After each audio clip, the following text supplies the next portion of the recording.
Okie dokie. Let's tune up a snowboard. First, you need a snowboard. This is my son's snowboard. He's very fashionable. We don't worry about the bindings. So just leave them on or take them off. Doesn't matter. Two rules, because you want to take a look at the bindings anyway, part of your tune-up. But I do that last. You need a snowboard. You need a couple chairs to put it on. I use a couple of these shop benches. Seems to work pretty well. Secondly, put down some paper, because when in the end of it, you'll get wax on the floor, whether it's scraping it off or dripping on the floor. It becomes very slippery. So put down some paper. It works great as fire starter if you backpack or you have a fire you want to start, like in the fireplace or campfire or something. It works great that way. Or just throw it out, I guess. But you don't want the wax on the floor. It's very slippery. You need an iron, a dedicated iron. Okay, this is an iron. Actually, you can see it. It's dripping wax right now from old wax that's on it. And I'll just drip it onto here. Yeah, you need it to melt the wax. And you melt it like this. It drips off the tip. And you drip it around. And I'll try to get a close-up of this in a little bit. But yeah, you need to have this going. And this is dripping, so I'm probably going to put it down on some paper. Let it drip off there. Medium-high heat. Medium-high heat, if you can see it.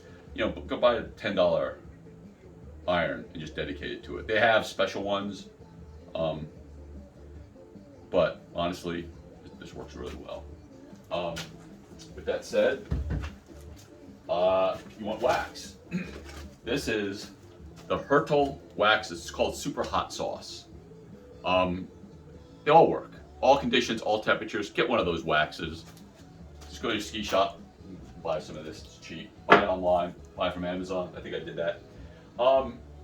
What then comes in handy is a scraper, because you're going to put a bunch of wax on this. And you're going to scrape off the excess, and then you're going to buff it down so it's really good, so there's no lumps and junk like that on it. You need a cheap paint scraper. I don't know, a couple bucks at a hardware store. Get one of these. Then you're going to want to get, see these green scrubby pads? This is what you want. You're going to be rubbing the bottom off to smooth it out and clean it up. Green scrubby pad. I have a wire brush I also threw in there, and I like to use this to really, knock it down and create some grooves in the wax, or some scrapes in the wax, to keep when you get like Sierra cement or wet snow, it tends to suck the board down to the surface and it slows you down. This actually speeds it up. It's good, especially up in the front of the board where you'll be, putting weight on. For the rails, for the metal rails, I have this tool. It's a Mountain Tech Tuner. I don't know. Set the 0 angle, which means it's a 90-degree angle. It's putting bevel onto the edges, and his is really sharp anyway. Run your finger crosswise like this. You'll cut your finger. And if you can see, it's got these herringbones in the. I don't know if you can even see that. But what you want to do is basically push the sharpener in one direction, and it's herringbone like this way. Well, I put a piece of tape on there knowing I only want to sharpen in this direction.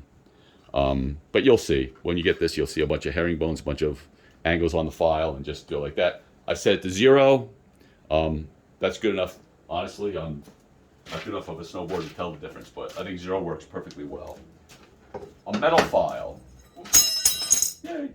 A metal file. This is for detuning the edges. When you get up here, you want to take off some of the edge on the front and the back. Really more important for East Coast, but you should detune them anyway. You don't want to. You can get a board tip in the face or hit somebody else with it. Detune it a little bit. It's probably good for that. Newspaper. Newspaper you ball up into a ball, and you'll end up finally cleaning up the wax with a piece of newspaper. Plus, it's good for putting underneath your drippy iron that has wax all over it. So there you go. There's a lot of schools of thought about, I should remove all the old wax and put new wax down. No, that old wax is fine. And if I had a heat gun, I'd like to heat up the board and then let it kind of, the centered base reabsorb that wax that's in there. Honestly, don't take it off, because now you're putting a solvent in there. The solvent's going to stay on the center base. You put your wax on top of a solvent, and it's going to melt the wax. It's going to make the wax patchy. Don't do that. not good. But with that said, we can still heat the whole board up just with the iron. Okay. Also, what do you do first? Do you wax first or do you do the rails first? I like to do the edges. I like to do the edges because it's quick and easy. You just want to do it in two angles. So I want to push it this way because I got a little tape there, so I know which way I want to go. And I just go from the front to the back to the front, front to back, and just pull along it. Not a lot of muscle. Just pull it right along until you get to the end of it. Do it, a few strokes, and just let the tool do its work, like that. Do this side the same way.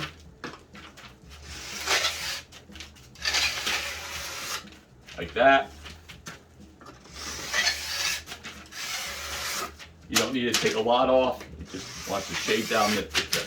This is really more for icy conditions. Now on the West Coast, you don't have to do much of this. This is easy. But you want to do the same thing going back the other way on the bottom. Just run it back. Not as critical on the bottom, but you want to take one pass along the bottom just to clean up the rail. But these are really sharp, so yeah, won't be any problem. Take the metal file, like the last 6 or 8 inches, just especially on the tips. You want to take down some of the sharpness. A couple reasons for this: safety, one, but it doesn't make it that much safer. What you want to do it for is on the East Coast, where there's a lot of ice. When you're making a turn and you're coming out of a turn and transitioning, sometimes the front or back will just snag on the ice. It's unnerving at best, and it's a bad crash at worst. So, just one.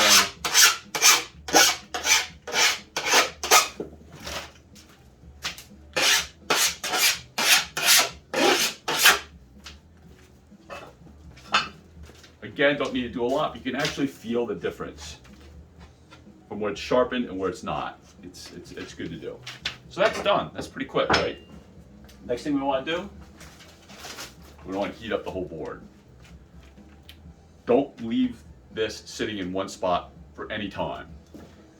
You could potentially hurt the board, delaminate the board, but yeah, you just want to run this over it and heat the board up. You want to heat the surface of the board, even each end by a lot.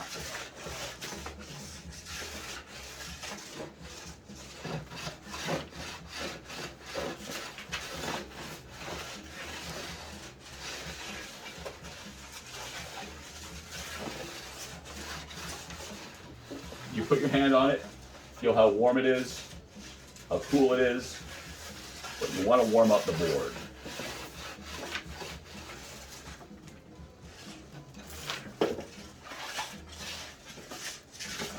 Particularly pay attention to where the transition of the board is, because that's your entry rocker.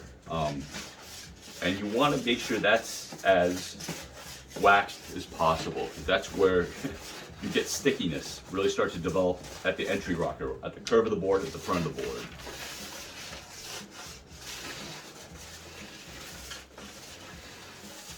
So you get it warmed up. Still warming up here. Heat gun is much better. My daughter loaned it to a friend of hers at Christmas, and it has disappeared. So, yeah. Madison, you owe me a heat gun. Anyway, here we go. All right, still warming up.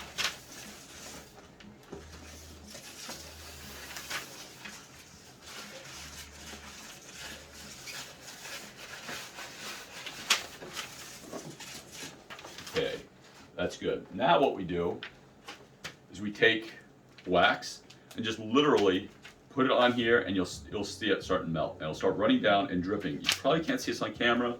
I'll try to get a picture of it. After I'm done, you'll see where the wax splatter on it. But just drip down a healthy amount of wax, and you'll see about how much, the density of the wax. But make sure you focus again on your entry rocker. Through the middle of the board, of course. But you'll see. You do it, you make a nice It's not a coating. You're just dripping it on because you're going to remelt it in a second with the iron. So just do this. Do this. And this video doesn't take into account repairing a sintered base with damage. Just has a little bit of damage on it. I've got P-Tex, and I can do another tutorial on how to repair a board with some P-Tex and how you do that. But there's not enough damage here to really merit that. There's scarring on the bottom of the board. Most of it doesn't impinge the edges. And that's where the most damage can occur, by hitting like a rock or something and then having a rock get up under the edge and pull the edge off. It kind of ruins the board at that point. So that's really what you gotta be careful. The gouges in the middle or fronts of the board, in the middle of the sintered base, not a big deal. You don't have to worry so much about that. Here we go, let's get some more wax on here. There we go, just keep waxing. Okay, I think we're good. Let the extra drip off.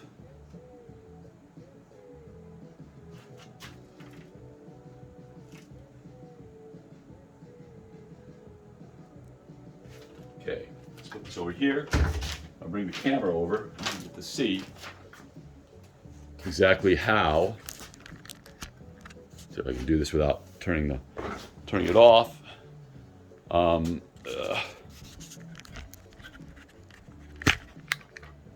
So what we're looking at, you can see the drips of wax all over the board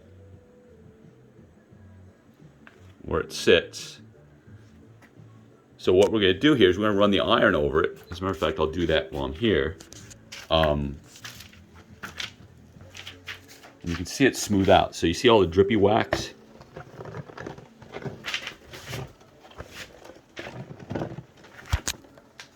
Switched hands. Okay. You can start to see it there. See how it's starting to melt it onto it? You want to really get it nice and warmed up in a section. Like work a section back and forth. Melt the wax. Get it nice and melted down so you see a smooth amount of wax on any one surface. That's what we do. Just like this. You don't want to work the whole board at once because you want to keep the wax hot where you're working it. Like I said, don't leave it in one spot. I keep moving it back and forth. Most important thing.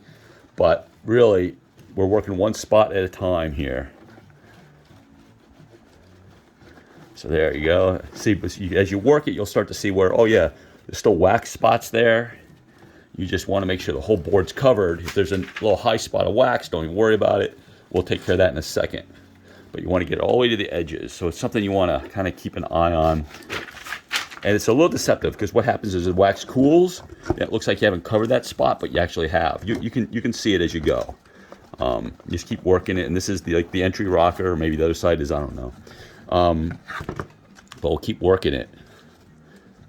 Right here, making sure that's all covered. Doing this left-handed because I'm filming it. So let's go down this end. We'll get the very ends later because I got to move the board around for that.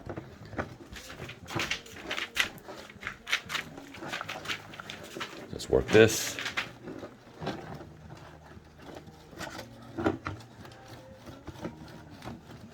Working it.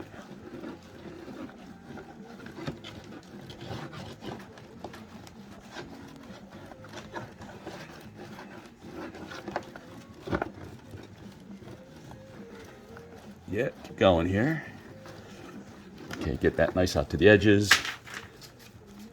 You want to just do this, get this to the edges. And again, we'll treat the ends as a special case. At the end.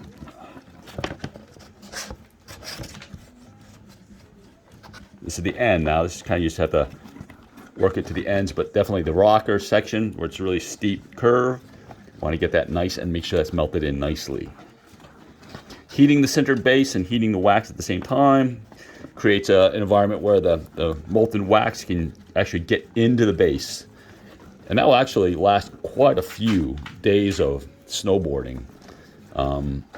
It doesn't go away very quickly like some of the shop waxes go away quick. Now I'm gonna actually move this over here temporarily. I'm gonna move the board down to this end so I can get the end on this.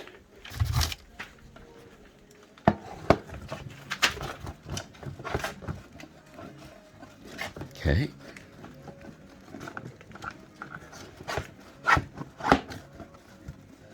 Really get that curve good. Really important.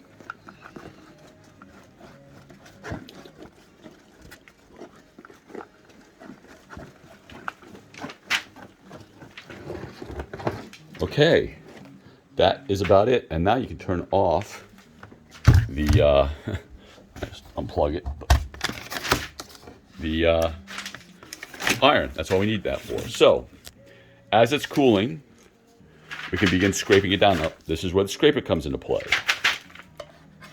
You can see it peeling up there. Just do that. You can see it's falling off. That's what happens. You just push it to the floor. The interesting part is that I knew some ski bums back in the day that would save this wax, ball it up, and use it again. And you can do that if you are so inclined. Save money, you know. That whole bar wax that I had that's lasted many seasons was maybe $10. If you're frugal enough, I suppose it would work. Anyway, we're going to do this. Do this.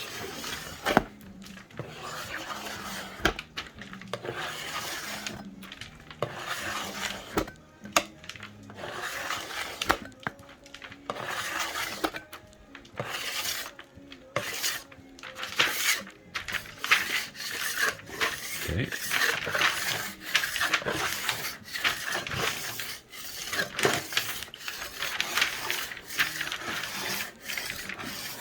And this is really important to get as much as you can off right now so that you don't have to do more work with the newspaper and the scrubby and, you know, the wire brush later.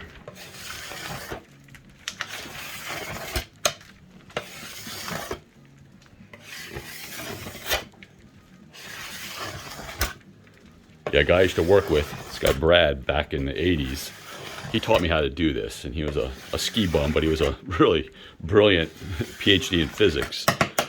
But he hated, like, wasting money, and he would save all of his scraps into a ball, and he would use them again. If you ever asked Brad to borrow some ski wax, it wasn't going to come in a bar form. It was coming in a balled up, crusty old used wax ball. So anyway, scraping, scraping, scraping. Now this is important to get as much off as you can, because all the wax you want is actually in the board at this point. It's in the sintered base.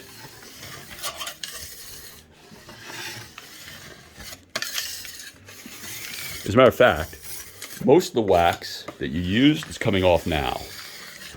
It's just the amount that you need on there.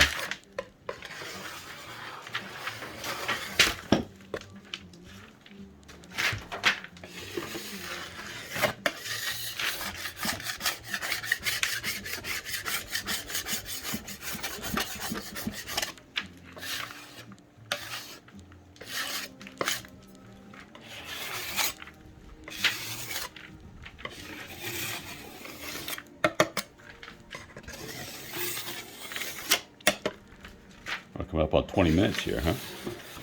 Just a little slower, but it should take you about a half an hour-ish, I think, to tune a board correctly. So, and to hot wax it and get it going. If you're lucky, you can, this wax job actually can last an entire season. You'll start to notice. It'll go from super, super slippery, and then middle of the season, you'll be like, hey, this is similar conditions, and it's just slow. It's kind of sticky, so, or slower. Maybe not sticky, but maybe it slows down a little bit, and you'll notice. But I just usually do it once a season because I don't go out that much. So works for me. All right, that's what we're doing. This is done for now. Now what we want to do is take the green scrubby pad, wipe it all off, get it nice and cleaned up. You can see there's actually, let me show you here, actually wax on the sides here, maybe right there. See it? Yeah, there's some wax on the side right here, right? So you got to peel that off. You can peel off with your fingers. You can take a scrubby pad. You can take this metal thing and scrape it off. Honestly, this doesn't affect your board at all, though. As soon as you hit the first ice patch, it's gone. So, but because we're craftsmen, this is what we do. Keep it clean. All right, let's go back to scrubbing, getting it nice and done. And what you're looking for here is to basically create a homogeneously shiny waxed surface. If it's thick wax, thin wax, whatever, you just want to get it nice and smoothed out here, which is doing a nice job on it right now. This has turned out really good. Don't worry about the wax inside the gouges, like right, I don't know if you can see that. Pick that up with some gouging there, and there's a bunch of wax in there. Don't worry about that. You don't have to clean that out. So what you want to do now, that's done, run the hand over it and just see if there's any sticky spots. There's really none. It's all pretty, maybe at the very ends, but not worried about that. So that's that. Now what I like to do is take this wire brush. I just like to scratch it, scratch the bottom of it. What else works is steel wool, which I have some right here. So if you have steel wool, you do the same thing. And that does exactly the same thing. It puts a little more scratchiness in the bottom of the board, allows you to, keeps the suction from forming on the board. But with that said, I still, for one reason, I like this grittier metal brush, so especially on the curves. Or honestly, a little sandpaper will work. Whatever puts a little scratching into it, just a little bit. You don't want to gouge the syntax space. You just want to gouge the wax. You just put down a little bit. Careful about the edges. You don't want to hit the edges with your hands. It tends to cut your hands if you do that, since you've sharpened everything. So anyway, that's a hot wax board. So, and tuned up board. We haven't talked about the bindings. No reason to talk about the bindings. That's just about tightening them down, going over each screw, make sure it's adjusted correctly, and that's easy. I mean, that's simple. You just need a screwdriver. So that's about it. I hope that helped. And time to go drink some more coffee. Talk to you later.